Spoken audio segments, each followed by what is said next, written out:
রায়েরবাজার শহীদ বুদ্ধিজীবী স্মৃতিসৌধে জাতির শ্রেষ্ঠ সন্তানদের শ্রদ্ধা জানাচ্ছেন সর্বস্তরের মানুষ। সেখানে রয়েছেন সহকর্মী হিমেল মাহবুব। আমরা যুক্ত হচ্ছি তার সঙ্গে।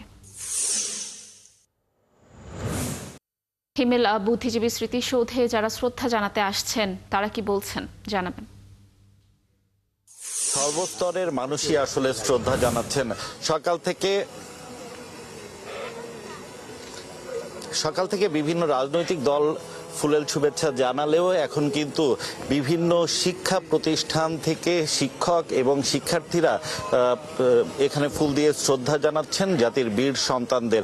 আমি একটু কথা বলবো, একটি বেসরকারি বিশ্ববিদ্যালয়ের শিক্ষক শিক্ষার্থীরা এসেছেন।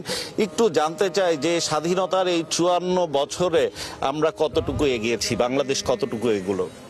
দেখুন, আমাদের আগানোর তো আসলে শেষ নেই, আমরা প্রতিনিয়ত এগিয়ে যাচ্ছি।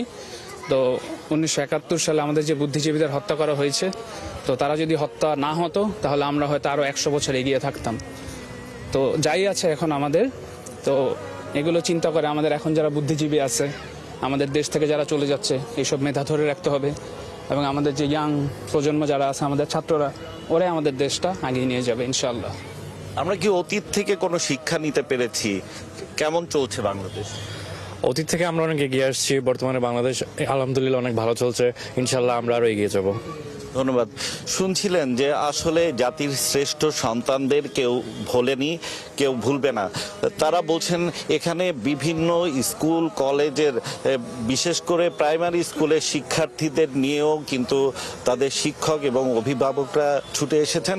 হয়তো বড় বড় মিছিল নেই, কিন্তু ছোট ছোট গ্রুপে ব্যক্তিগতভাবে, পারিবারিকভাবে এবং প্রাতিষ্ঠানিকভাবে ঠিকই কিন্তু জাতির শ্রেষ্ঠ সন্তানদের আজও মানুষ মনে করছে।